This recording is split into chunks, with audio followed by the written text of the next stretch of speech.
Well, I also play with the dogs, like goof off more, so it's Yeah. easier for me to get Yeah. caught up. So Steph sometimes has to be, hey, it's the next dog. We have walks right now. Reba needs PT. And I like that you use the word discipline, because that's what it is. It's implementing daily disciplines on a consistent basis, and you do that long enough, they become habits. Yeah. Okay. Fine. It was a day. Tomorrow's a new day. Steph's bigger on that. Get it done. That's why my blood pressure is great. My blood pressure is way better than yours. Not. Let's wrap up on a more positive note here. Who sent that question? Block them. Topic and Q&A, episode 2. How we doing? Yes. Yeah? Thank God you're keeping track of these episode numbers. I got you. I'll lose track really quick. It's okay. Topic today. What are we talking Very, about? very important. Hey guys, I'm Stephanie. Hey, I'm Duke. And we're the founders of the Powerful Rescue. Yes. Go ahead, Leading the charge on Revenge Tour. Yes. Yes. If you need a slight intro to who we are, because we're not going to go through that every video, just scroll back. There's some videos there for you. All right, topic. How to choose the right dog for you. Oh, man. I feel like if maybe a video is shown before people enter the shelter, Hey, or Google is your friend. Google is your friend. People Google the dumbest stuff and they don't Google the important stuff. Like a, 10 to 15 year commitment that they're making on this living being that they're bringing into their home. It's a very light decision, which is wild to me. It's it's something that's not thought through at all, which is just mind numbing. People need to treat getting an animal like they do, I don't know, dating apps, maybe? Maybe, I don't know. I'll tell you what. So some of before you guys are all like, yeah. Some of you have suspicious activity on dating apps. Before you guys go down the rabbit hole, what are they talking about? Just to give you an idea, on a daily basis, because we're linked up with a bunch of rehoming pages, obviously shelters, but just off the top of my head here, we've seen Great Danes that are being rehomed, returned for getting too big. No, that's not a joke. We've seen German Shepherds being returned for shedding too much. Or barking, which is a big one with people in apartments.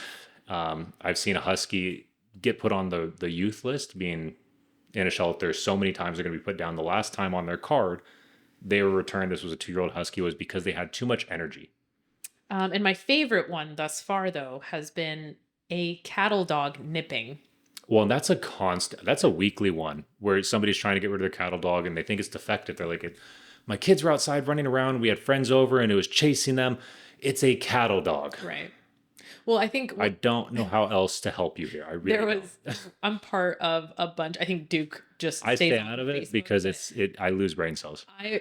I'm on a Belgian Malinois Facebook page. Goodness gracious. And someone posted about their 5-month-old Belgian Malinois. And how do I get them to stop biting me? Maligator. And I mean, thankfully, a bunch of people just went in like, did you do any research on this breed? Like, that's what they are meant to do. They are mouthy animals. Like, yeah, if you train them, you can kind of, let's say, control that behavior. Well, that's the thing. Give them an It's outlet. managing. Right. It's about managing. Managing breed-specific traits because genetics are a real thing. Yeah, and people throw genetics out the window, and I don't understand it. So from our standpoint, it's really frustrating to see so many dogs at the shelter be rehomed, or surrendered or dropped off at the shelter or put down, because people did not think things through, did not think the breed through, did not think what their life is like, what they could offer this animal and what they are meant to do, what their life is going to look like 5-10 years from now. People get animals like they are disposable, and then they dispose of them. Right. And it's like, well, it's the animal's fault. It's they're defective. Right. It must not be me. Yeah. Well, and the idea that you dropping your dog off at the shelter so that they can get a better home. There's 100 other dogs that are just like your dog. Yep. Yeah. And guess what? There's 50 other dogs coming in tomorrow, so they got to make room. That means because your dog didn't get adopted that day. Yeah. So it's just it's really frustrating because the issue of the overcrowding shelters and the backyard breeders are breeding because people are buying them. Supply and demand. Supply and demand. It's why we've seen influx of certain breeds when movies come out, because breeders are like, oh sweet, well, this breed is hot. On that note too, I'm not blaming movies. No. I want to make that clear. I see a lot of people blame movies. If you guys have seen the movie Dog with Channing Tatum, if you've seen it, you realize that it's a movie based on a dog that has tens of thousands of dollars worth of military training Right. that still ruined this dude's life Pretty much. in every possible way. If you made it through that movie and you said, man, that's so cool, I want that dog, you're a dumb. There's really no other way around it. Yep. That movie should not have inspired you to be No. like, man, I want that dog. It ruined this dude's life. Yeah. You know, back to what the main topic of today's discussion Are we done ranting is. for this So, one? okay. Wait. No, we're done. Wait. Okay, I got a few Pyrenees one, but okay. Okay. Well, I mean, I was just gonna say, Oh, what was the recent the Pyrenees rehoming one? It was about having a problem with their brand new Pyrenees attacking the chickens or something. Oh God, and it was on a pure page too. It was a rehoming Great Pyrenees page. Yeah. And they have, not kidding you, a 5-month-old Great Pyrenees who killed a chicken. Most likely what happened is this Great Pyrenees was playing with the chicken and played a little too rough and killed the chicken. And they're like, we don't know if he's aggressive. We just can't trust him with our chickens. Mind you, Pyrenees by nature are actually not supposed to be guarding chickens and ducks. They are meant for larger livestock. They are not bred to take care of chickens and ducks. And yes, there's, you know, some that maybe have grown up with them and are totally fine, but like they're everything, not. you can train them too. But right. This is the. But like just from a DNA standpoint, they are not bred for that. They are bred for large livestock guarding. So, anyways, they're basically, I don't want to take this dog to the shelter. I need to find it a home. And again, you have a bunch of people who love the breed that are on this page, and it's like, what is wrong with you? Like, you should not own. Well, there's someone that was like, what was the protocol for this 5-month-old Pyrenees? And it was like, well, I just put them out. Yeah. I was like, really? Like, you really thought it worked like that? You were just going to go buy a Pyrenees and just put it out, and you thought it was all going to work out? And thankfully, I mean, people went on there and they're like, you cannot leave a Great Pyrenees unattended by itself until it is 2 years of age to like do its job. Yeah.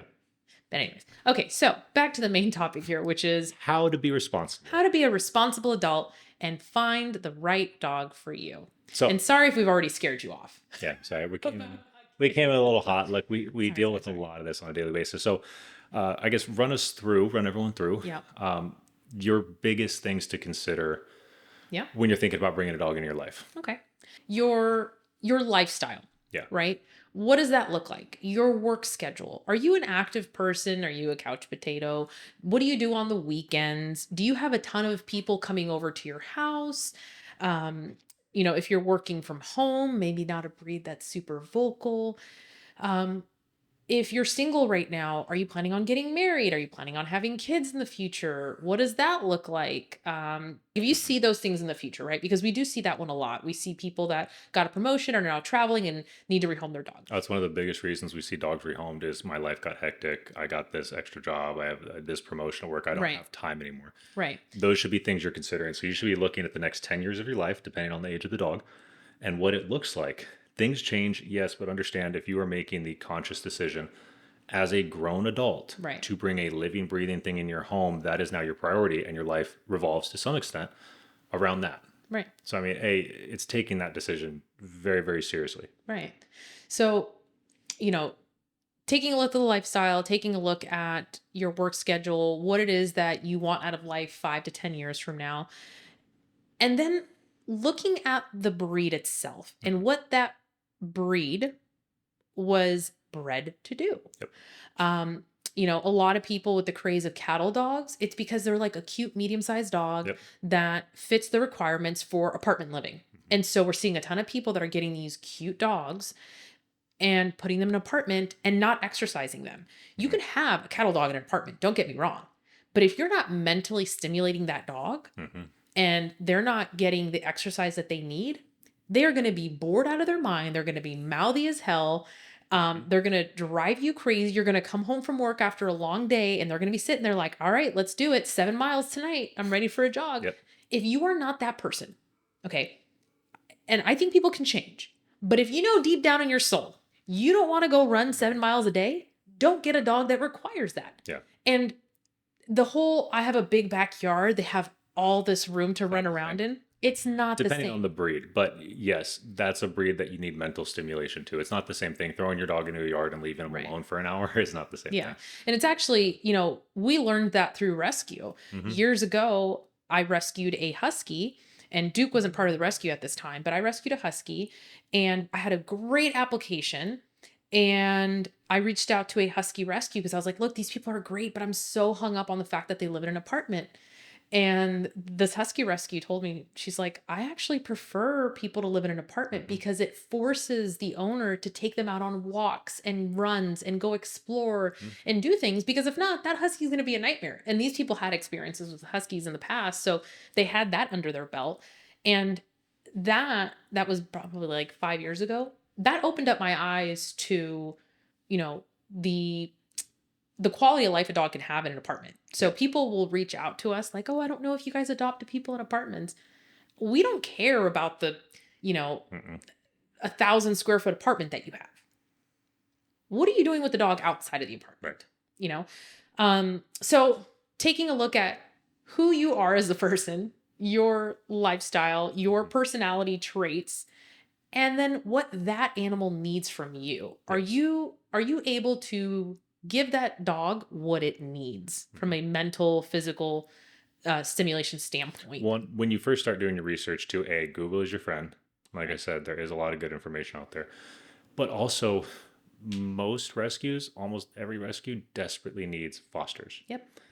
If you're somebody that grew up with, a Doberman, and you really want a German Shepherd, but you have no experience with the breed, reach out to a rescue to foster that breed. I promise you, there's a rescue that needs fosters, and you could foster this dog, Yeah. and you could see what it's actually like, or you could do a foster to adopt even. Yeah. But I mean, there's ways now to get hands-on experience Right. without fully committing, where you get to help a dog too. You get to help find them a forever home, or you foster to adopt, like I said. Yeah.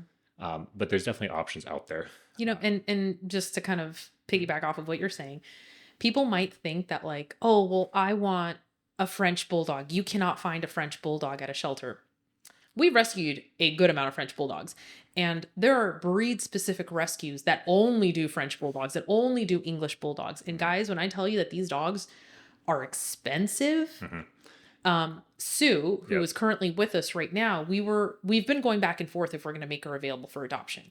And one of the reasons is because we're absolutely obsessed with her. But secondly, while we took our first trip ever Mhm. together as a couple, Sue stayed at a temporary foster home. And Sue has never had an allergy here a day in her life. Mhm. Never had gunky eyes, her paws are never red, nothing. We have turf in our backyard. Yep. She All. went, yep.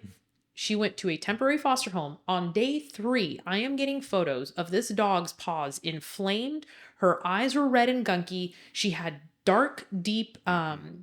tear stains on her little folds. She was allergic to the grass. It's fair to say, if you get that breed, expect to spend $5,000-$6,000 in medical. Absolutely. Pugs, same thing. Yeah. A lot of pugs have breathing issues, and it's just overbreeding, bad breeding. But those specialty kind of breeds, you're ending up with bad breeding that's causing so many genetic health issues. Yep. I can't remember the last time I met someone. It's typically Starbucks, oddly enough, like the Yeah. drive-through. Oh, you guys run a rescue? Yeah, I have a pug or I have a French bulldog, and yeah, I spent $6,000 on this surgery. Palate It's reduction surgery, yeah, nasal surgery. yeah. So I mean, asking around, educating yourself is wildly Yeah. important. But That's you a really can, big one. And then also, and this is tricky, I understand. People do get hung up on aesthetics. I would right. just say, I would say avoid it. But look, realistically, if there's an aesthetic look you like, just have a hard line for yourself, right? Right.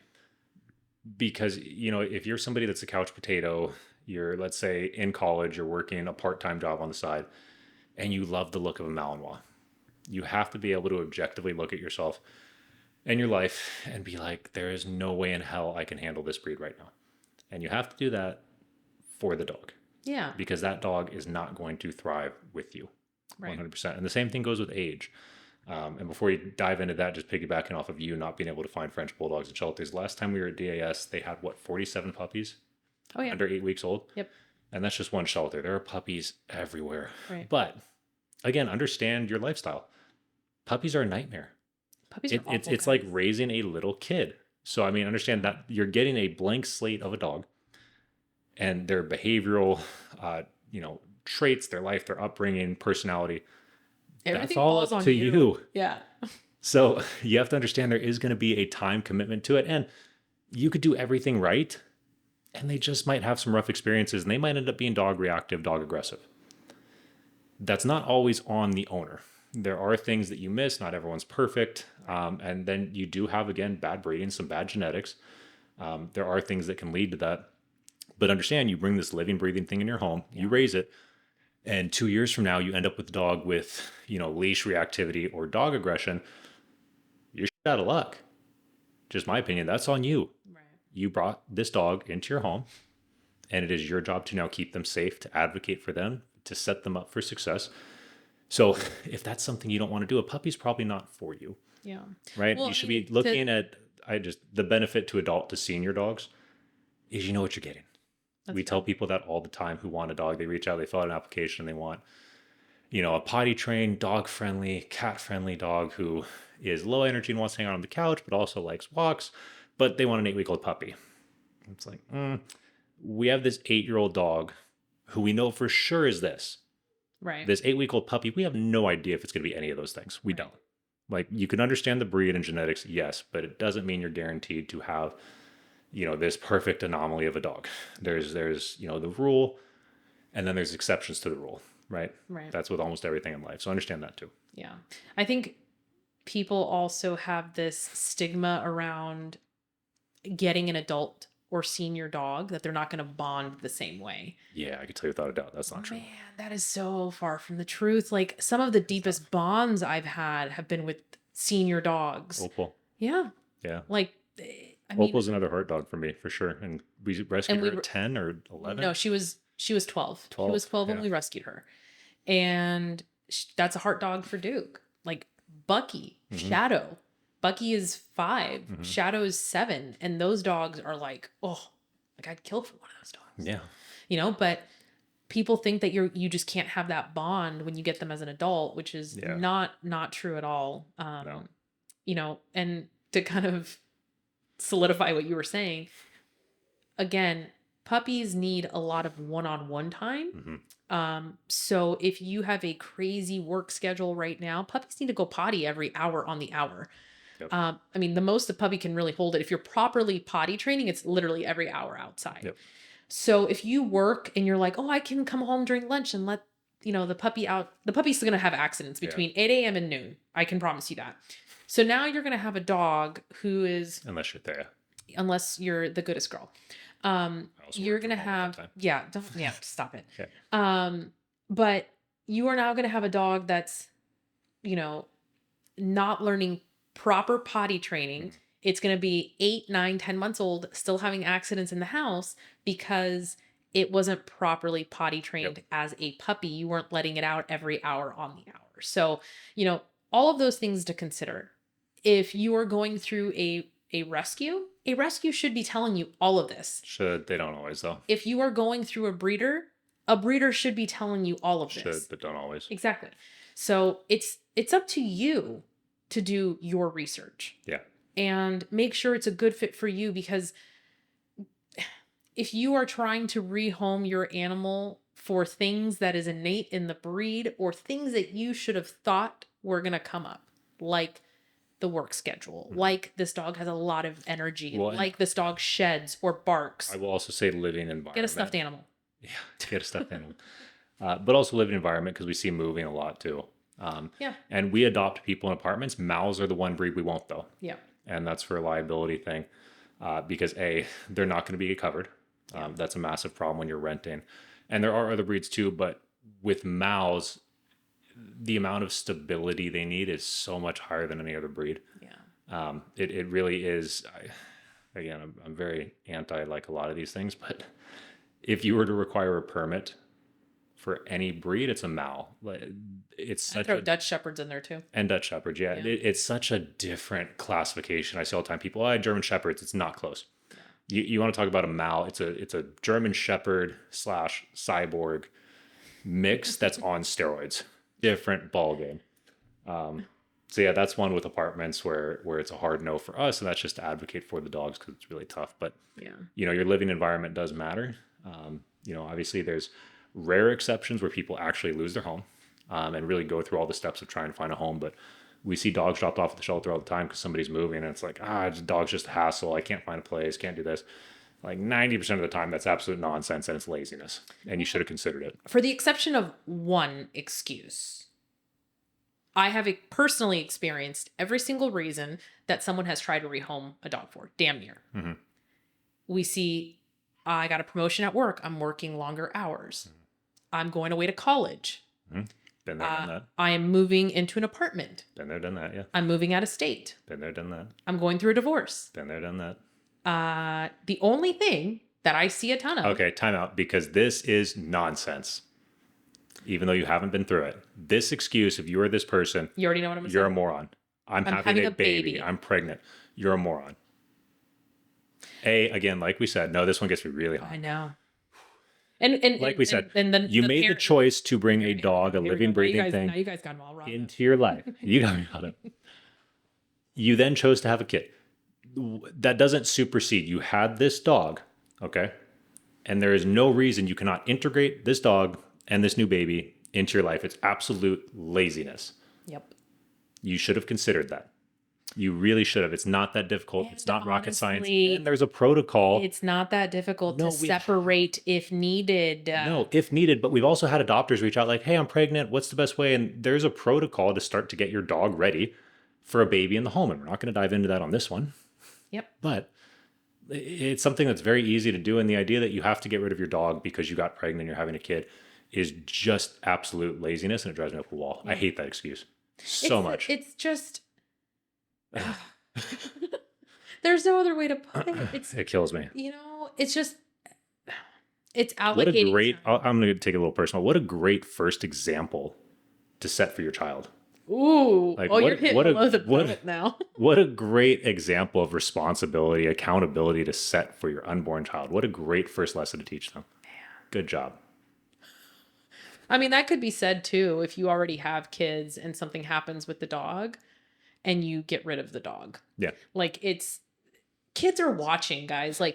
Kids learn. Like obviously, I mean, Duke in one of the episodes is talking about how irresponsible his dad was. My family has never really. It's like your kid might just resent you for the rest of your life. Keep that in mind. I mean, my family rehomed dogs. My mom rehomed a dog when we were moving out of state, and she rehomed a dog when she thought that the dog needed a friend, but she didn't want a second dog because the dog was depressed. The dog came from a hoarder situation.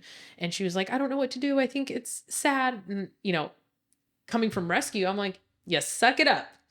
You suck it up and you get another dog if you feel like that's what the dog needs. I don't know. That excuse just gets us every time because keeping a dog separated is totally doable. Mm-hmm. We have to separate 30-something dogs every single day. It is doable.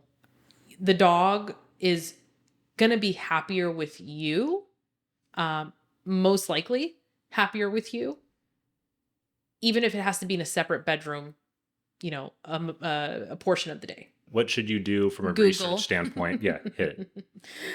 Google the breed. Yes. Get as much information on the breed as possible as you can. Take a look at your lifestyle. Take a look at how much time you can dedicate to training, socializing this dog, what you like to do on the weekends. See if it's a good fit for you and your lifestyle. Understand the expenses, getting the dog fully vetted. Correct. Mm-hmm. Your first vet visit's probably going to be like $500.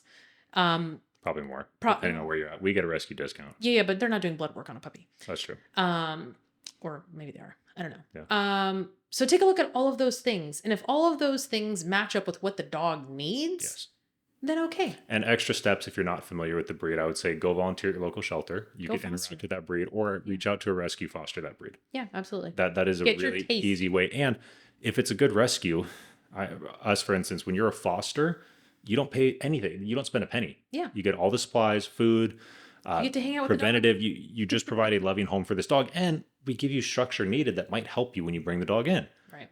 So, I mean, fostering, if you're on the fence about a breed, is a no-brainer for me. That's huge. Especially if it's a working breed dog. And you don't have experience with it, yes. Yep. There's no shame. I love people that reach out. We see it a lot with Lola being a very high drive mouth. It's like, I love Lola to death. I know I'm not the right home. I'm like, that's awesome. Yeah. The fact that you can sit here and objectively view yourself and be like, man, I love the breed. I love Lola. I'm definitely not the right home though. That takes a very big person. I respect that 100%. Yeah. Yeah. All right. Q&A time. Let's do Q&A. it.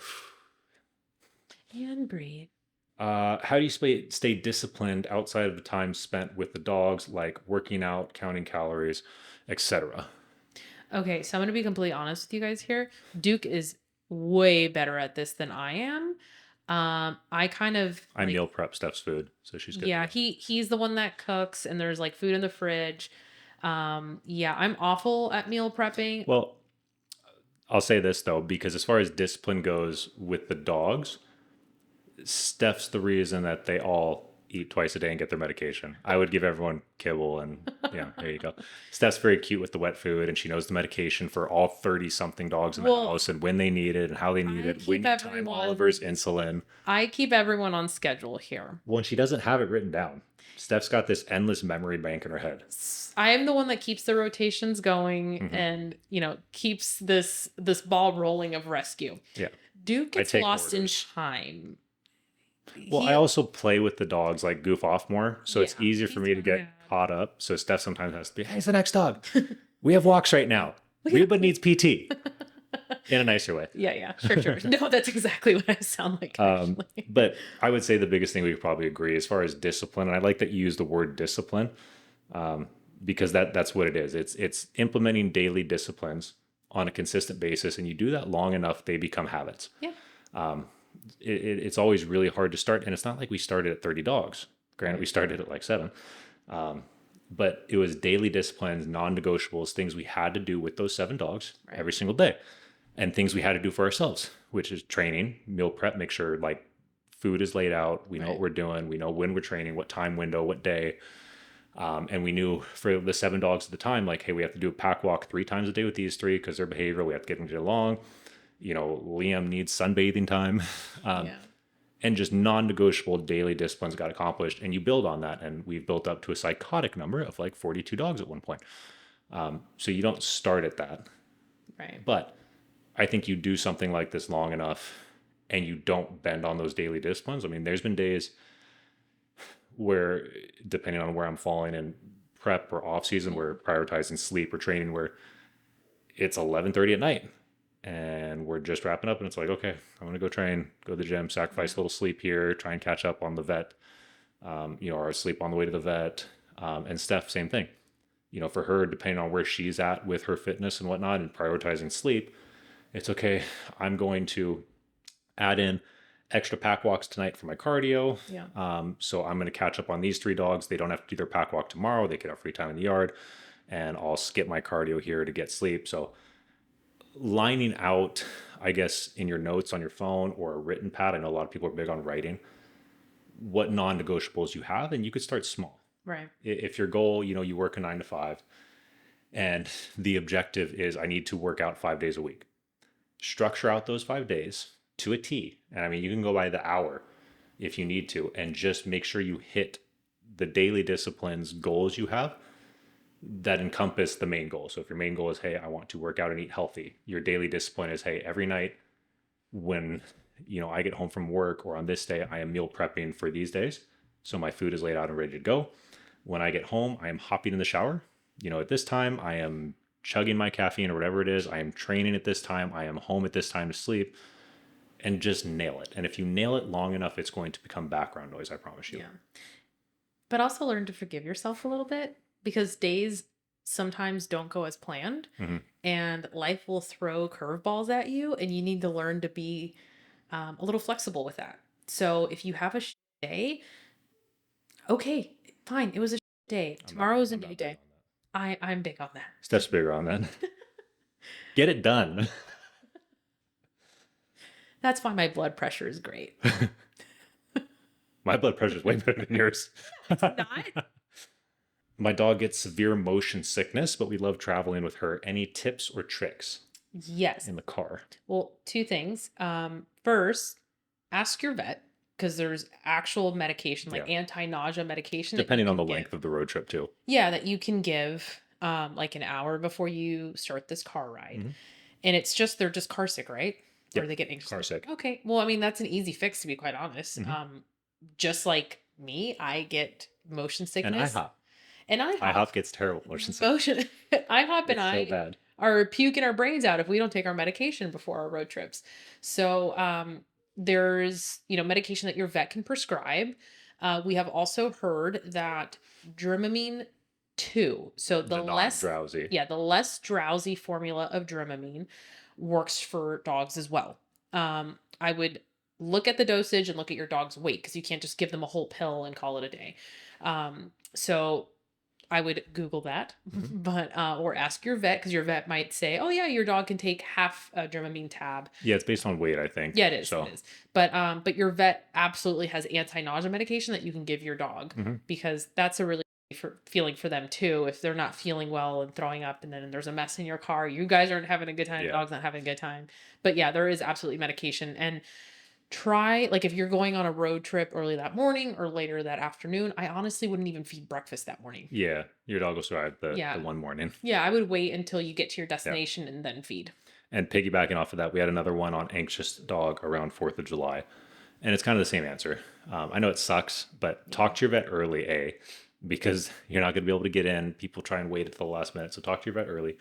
But we have a few dogs that are very high anxiety around the 4th of July, New Year's. So talk to your vet about medication, trazodone. It sucks, but it's better than your dog chewing through a crate and drywall. Yeah. Just prepare early, I would say, because people do try and wait until like that week. You're not going to be able to get in. You're not going to be able to get the meds. I would go a few months out. Vets will have no problem with it. We go in like 2 months before the 4th. It's like, here we go. Here's our list of dogs. Right. I mean, CBD oil works if you're doing it long term. Do not expect to give your dog CBD treats the night of 4th of July for it to work. That's a big one. I see that a lot where it's like the day of they go buy CBD treats. Yeah, no. That's not really how it works. And honestly, if you're talking chewing through a crate, drywall, high anxiety. And I like CBD. There's a lot of different supplements for dogs that I really like. We could go down that rabbit hole later, turmeric, stuff like that. But if you're talking about a high anxiety dog, CBD is not going to fix that. Yeah. When you use it for an extended period of time for like a generally anxious dog, and it's got some other health benefits, anti-inflammatory benefits, it's great. Right. But again, like I'm thinking of Helen, right? Right. Or we had Gurgi, Eileen, chewing through crates with fireworks, like metal crates and drywall and doors. No. Yeah, CBD is not going to go see your vet, get real medication. Yeah. That's a big one. Finding a room that maybe doesn't have a ton of windows to reduce the sound, white noise. And honestly, guys, you don't need to go out 4th of July weekend. Well, I was going to say that's the other one. If your dog has severe anxiety around this holiday, then stay home with them. I think everyone watching this is a dog lover. You guys probably aren't even registering this question. Like, what do you mean? Just hang out with your dog on the couch? Yeah. If we didn't have 30 to 40 dogs, that's what we would do. We have 7 or 8 right now that are high anxiety and they don't all get along. But,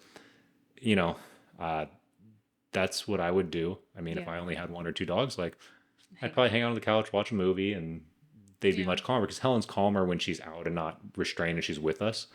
But when you have 8 other dogs trying to rip through crates, it's better to just medicate. Yeah. So if you're in a position to just be with your dog and hang out, I would still have the medication on hand. Absolutely. Because their anxiety is going to go through the roof regardless if you're like on the couch with them or not. But, it's better to just bring them down a few notches. Yeah, for sure. And depending on the area you live in, I mean, if you're in like Los Angeles or in the sticks in Texas, fireworks go on for like a week. So you can't really medicate your dog all week. I was actually texting some of our neighbors last week. I'm like, hey, so when is everyone popping off fireworks? She was like, we're probably going to start Wednesday. I was like, wonderful. Would love a podcast on if you can teach an old dog new tricks. I rescued my baby at 10 years old. He's almost 15 now. He's a small guy, so his lack of train hasn't been a big issue. Just curious if you think it's too late or if you can, in fact, teach an old dog's new tricks. You can absolutely Side note, I love seniors. Aww. I love it. I love our senior adopters. Yeah. Yeah, you can absolutely teach an old dog new tricks. Again, we touched on the topic. There's genetics. There's innate things in different breeds that'll play a role if you have a higher drive dog or a lower drive dog. But I mean, we've had so many seniors, Rosie, who I didn't really expect, but she's a 11-year-old pitty now? She's 11, yeah. And I mean, she loves it. I think if you're able again to find what that high value item is, what drives your dog, whether it's food, toys, treats, love, or if they just like pleasing. Like Yeah. there's some high drive breeds. They is one of them, being a shepherd. Rotties are like that too. They just like pleasing. Right. If you can identify what that is for your dog, what their motivating factor, their drive is, you'd be surprised what you can teach a dog. Yeah. So yes, you can teach an old dog new tricks. Obviously, when they're a puppy, they're a sponge, but that's good and bad. Yeah. They're going to soak up a lot of good experiences and a lot of bad experiences and variables you can't always control. So, yeah, I think continuing training with your senior dog is great. Sharp. And just like people, If you don't mental stimulation, you lose if you don't, you lose it. And mental stimulation is important for older individuals, humans and dogs. Yeah. Has there ever been a point you thought about quitting rescue? Yeah, yes, the answer is yes, but I'm trying to think of a like specific, like what was the tipping point for me? Well, I mean, yes, and it's honestly been a few times. But I will say the most serious consideration was with Hackrid, Tink, and that crew. That one destroyed me. Because I was back to back. That was a moment where I really didn't know if I could keep doing this. Yeah. So we had rescued, it was 5 dogs. One of them wasn't from the shelter. It was Ginny from a hoarder situation. But the other 4 were all from the same shelter, and they had a brutal upper respiratory infection ripping through, and all 4 had pneumonia. Hackrid was a big, I mean, like very overweight male German Shepherd who was found by a train track. He had been run over, laying by the train track, probably hit by a train, and his front arm, paw was cleaned off. Yeah. It was really brutal. He was microchipped, and the shelter reached out to the owners and a nonprofit organization. Basically, they're centered around dogs that come into the shelter with medical. Their goal is to help families that maybe can't afford medical because there's going to be a lot. So they reached out to the owners, said, hey, we're going to cover everything. Do you want your dog back? And the owners said no. They said, no, we don't care. Don't care that you want him back. Like, he's been gone for a while. We're not taking him back. And this nonprofit does great work, but they can't take in dogs. They don't have fosters. The only thing they do is provide medical help for owners that can't take their dogs back. So they couldn't take them in at that point. We were there a couple hours later, though. Yeah. We were waiting to see because we had been emailed, but we were like, okay, well, the family's going to take the dog back. Medical's covered. Nope. So we lost a few hours because of that, waiting on the family to get back. So we got him right into surgery. It was urgent. He was going septic, and he died during surgery. That same day, we had rescued Tink, who was a senior little Yorkie. She had a very bad heart. Owner surrender, right? Can't remember. Senior Yorkie, surrendered, I'm sure. Bad heart, also had pneumonia. We hospitalized her, and we were notified the next day she didn't make it through the night. We also rescued Hackrid, Bentley, who was a senior. What do you call it? Pekingese. Pekingese. I think the only one we've ever rescued. Very overweight, also had a bad heart, had a collapsing trachea, pneumonia. He died in my arms on the way to the emergency hospital. And that was literally all within a 2-day span. Oh, it was awful. And then we had Bunny, who was a relatively healthy 4-year-old Australian Shepherd. But she did have pneumonia, but she was able to pull through. But I mean, it was like, and Ginny didn't have pneumonia because she didn't come from the shelter, but she had a lot of trauma she worked through, got a great home now. But losing those 3 like that, just like gone. I mean, that was rough. That one really, really was tough. Yeah. So that for me was, I think, the closest I've been to like, man, I can't do this. That was really tough. Yeah. That was an awful question. That was an awful span. Yeah. But I mean, your sense of, man, I don't think I can do this, came from just emotionally being drained. And that's the thing. We've touched on it before. I try and switch back to neutral thinking. Right. And once I did, we were okay. It was that moment of like, woe is me. And you can't think like that in rescue. Right. It's hard, but you switch back to neutral thinking and the good you're able to do. And again, just trying not to let yourself get too high or too low. Yeah. And that's how I work through that and the other situations too. You know, it's easy to think like that. And again, rescue's not for everyone. This isn't a knock on somebody that doesn't want to go through that, because it's abnormal to go through this, I think. Yeah. But in my head, it was okay. I'm making this about me though, and not the dogs in that moment. Right. You know, so it lasted about a day, and then it was back to work. Yeah. Yeah. I mean, I don't think for me it was like one certain situation. Yeah. I feel like if I've ever had those moments of, man, I don't know if I can do this anymore, it's because things have been piling on for a while. Because I tend to like internalize and like my middle name is stress. I get stressed out about things. Yeah, I know. I get stressed out about things that have happened, things that are happening, and things that might happen in the future. Like that is how my brain works. I stress about things that I have no control over.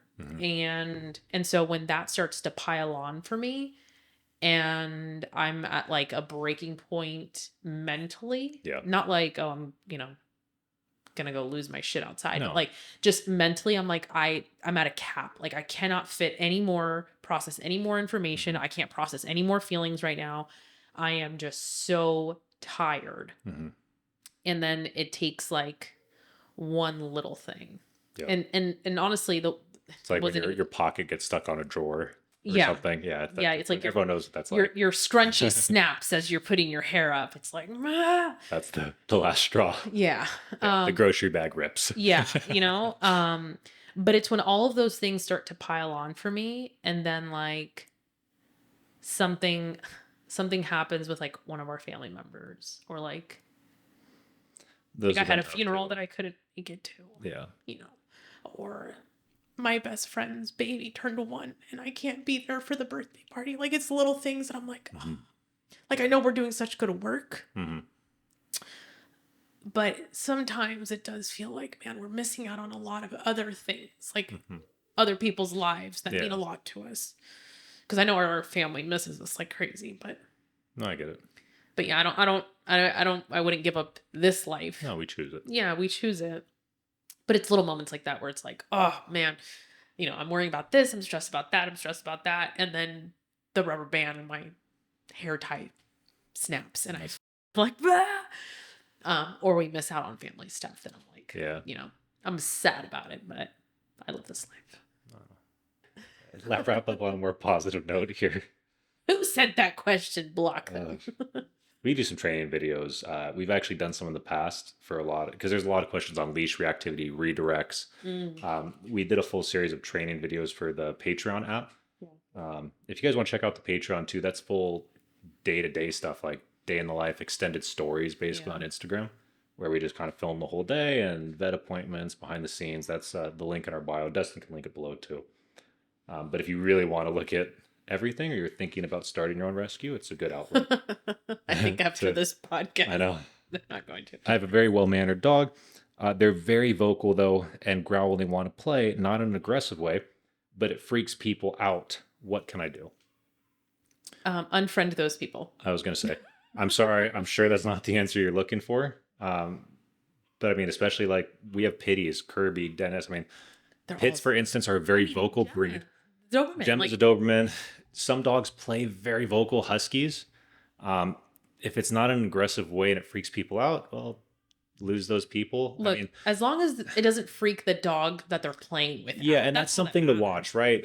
But if you're trying, again, to correct your dog for being playful and just being vocal, it's a tough line to walk, because you can create a lot of insecurity in your dog too. Yeah. And then, if they're being corrected for playing and doing things right, they're just vocal, and they start to have a bad experience with that, then they're going to start associating playtime and being around other dogs with being punished, and then you could end up with more behavioral issues. Right. If you have a vocal dog, you have a vocal dog. I'm sorry, I know it's not the answer you want, but it's just part of it. Yeah. And I mean, there are some breeds that are more than others, but I've seen random breeds that are just loud. Yeah. And it just happens. And I'm not saying there's not a way, again, we're not trainers, to fix it. But I would say in my experience, be very careful trying to correct your dog for being vocal in a playful way, because I've seen things like that go south really quick, where then you're creating a very insecure dog, and a very insecure dog is a dog that is going to end up with serious behavioral issues. Yeah. That's the number one thing we deal with aggressive dogs. And I mean human aggressive dogs. Yeah. People assume when you see an aggressive dog, oh, they must have been abused. Not all the time. Yeah. The overwhelming majority of the worst behavioral dogs we've ever had, it came from the opposite. It was overcorrecting, creating an insecure dog, or it was a dog that was coddled and allowed to just kind of get away with everything, like a dog that, you know, for instance, we took a while ago that bit Steph. The day we met her, the owner was like kneeling down, like, oh, it's okay. And you're just instigating that behavior. So if you're instigating a dog for biting someone and comforting them, you're reassuring them like, hey, you should do that. You should be afraid in that situation. It's the same thing. If you're correcting a dog that's being well-behaved, playful, but just vocal, and you're correcting them, then they're starting to associate that with their play. And yeah, it's just a fine line to walk. So yeah, I would say lose those people. As long as, you know, the dog's interactions are good. Maybe just like let these people know right off the bat, like, hey, my Yeah. dog is super friendly, but just vocal when he or she plays. Like, Yeah. maybe no harm. Is your dog going to be okay with it? Cool. We're all on the same page. Well, we're all then. dog people here, right? Right. I mean, it got to the point, you know, we've talked about this before, and I come in a little too hot because I've had really bad experiences. But, you know, like the kids, random kids and people petting your dog in public thing. Yeah. I had a situation with a dog a few years ago where we were out walking around by a park and went around a corner, and these two kids, probably 5, 6 years old, came up and grabbed my dog's tail and yanked it. And I turned around, and this dog, thank God, was fine. Like, took it like a champ. But the kids keep running off laughing and brush by. And I look back and see the two parents, and they're laughing. And I lost it. Respectfully. Not like I didn't like cuss in front of kids. But I was like, hey, my dog's human aggressive. They will bite. And that changed the tone real quick. And I've stuck with that, even though this dog is not human aggressive. But that's what I'll say most of the time. If it's someone who's approaching and adamant, because I tried the whole, hey, this dog's not friendly, this dog's doing this. And This dog you get is it back so many times. Oh, don't worry, my dog's fine. I'm like, I wasn't asking about your dog, dude. Yeah. I really wasn't. I'm telling you what my dog is. Like, oh, dogs love me. Don't worry. Like, I don't care about you. I care about my dog. So it got to the point where basically now if I see someone where I'm like pinning you, like, oh, you're going to be, I don't know, like, hey, my dog will bite you. Right. I just go straight to it. So, I mean, if you guys want to use that, go for it. That's my go-to at this point. My blanket, just, hey, my dog will bite you.